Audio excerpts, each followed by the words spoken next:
Hi, I'm David Nuttall. Well, my piece is titled All the Lights Are On.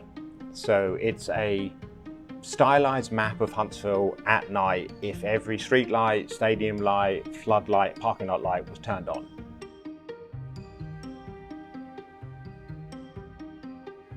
And so I started off trying to figure out the scale. So how big is the map? Because it's 18 foot long, so how much of Huntsville fits in that? So the start was using GIS data, Geographic Information Systems. I actually used some of the City of Huntsville's data. They have an open GIS portal, so I could download street maps. So I started with that to get a sense, and then I did some mock-up pieces. Okay, does this look right? Then the colors were chosen. And then the short answer for the process is these are 4 foot by 6 foot panels, and I've got to get dots on them. So I actually projected a photoshopped map of dots. So it was set up in the studio. I had to black out the ceiling, the windows to try and get dots. My estimate is there's about 30,000 dots, maybe. I have yet to find the AI to count them. So I projected the base dots, so I've got a point where everything is. Then I went back and put all the main roads on with larger dots, then the secondary roads, and then neighborhoods, and then I'm on Google Earth, Google Street View to make sure, okay, is this actually a street light? Then there's a lot of places that you can't find. And I have cycled every single street in the city. So when I'm putting a dot on, I recognize what the neighborhood looks like purely from the pattern of the streets because I have ridden there, but I had to go back and resurvey. So there's some neighborhoods that are brand new because I wanted this to be a snapshot of now. When the City Hall opened, this is where the map's dated. So there's new neighborhoods in South Huntsville that aren't on Google Maps. So I had to go cycle them and see, do they have street lights? How far apart are they? What type of lights are they? So I walked, biked, drove, and then used aerial imagery. That's the long answer. I don't know if I have a specific part of the map that's my favorite. I guess the surprising aspect was how many lights there actually are. Somewhere like Jones Valley, where you don't think of it as being particularly bright, but it has one of the largest parking lots in the city. So putting hundreds of lights in parking lots was really cool. Most of the colors make sense, but there's a few yellow that are just random. So my studio's on there as a yellow dot, City Hall's on there. There's a few, if you know what you're looking for. I also like the fact that I've messed with reality a little bit in that I've rotated Huntsville. To fit Huntsville in 18 foot wide, 4 foot high means what part of the city you're going to grab. So I rotated all of the city, which means north is not up.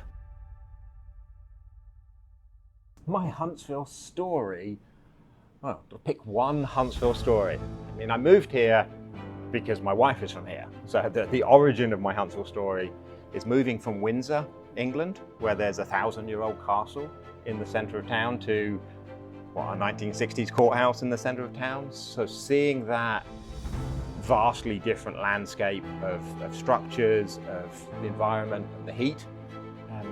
But I think my biggest Huntsville story is when I figured out I had a quest to cycle every single street.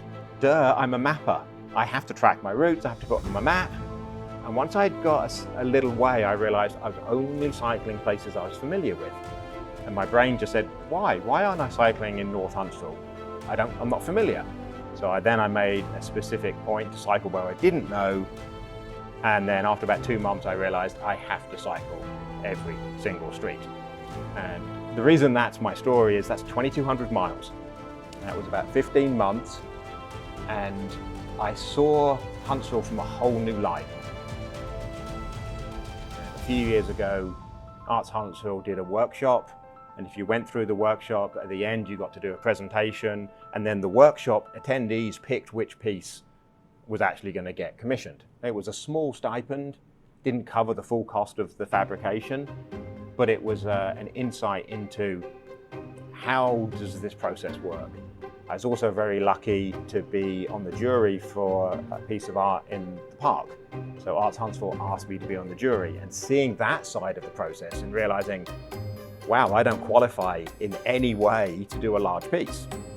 You're not going to hire me to do your website if I've never done a website, and public art is that. You have to have something to do something.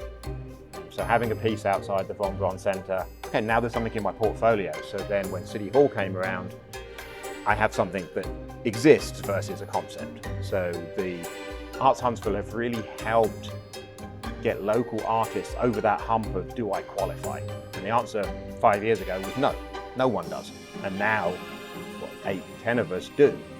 And then I know others that are now submitting to other cities because of this. So it's really going to help not just my career, but a lot of artists. The two big pieces are, don't put people on a pedestal that you think are better than you, that have made it, are successful, because probably when they were your age, they were struggling like you were. So telling an 18 to 25-year-old, no, when I was your age, I was picked on, I was bullied, I wasn't confident, I didn't think this was art. They're like, oh, you can progress, and I'm not alone. So that was a big piece. The other part is, when I opened this studio, you would have questioned what I do. I had photographs of driftwood sculpture, I had pen and ink drawings of architectural renderings, I had some acrylic paintings of tree lines and skies, and I had some maps. I didn't realize that I was the map guy. When people walk down the corridor, like, oh, there's the map guy. So being able to focus when you're young on what is the thing that you do that makes you you. So figuring out, I've been drawing maps since I was 5. Other people can do architectural renderings.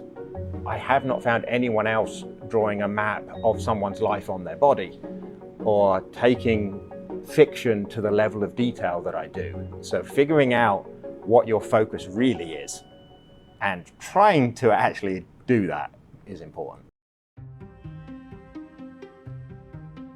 So I'm really thankful to the City of Huntsville and then Arts Huntsville who managed that process, and the public. I've been in the building on the tours, and the public are amazed that we have this quality of art, this quality of artists, and the city has invested in local art. It's not a frivolous thing. This is something that's really good for Huntsville.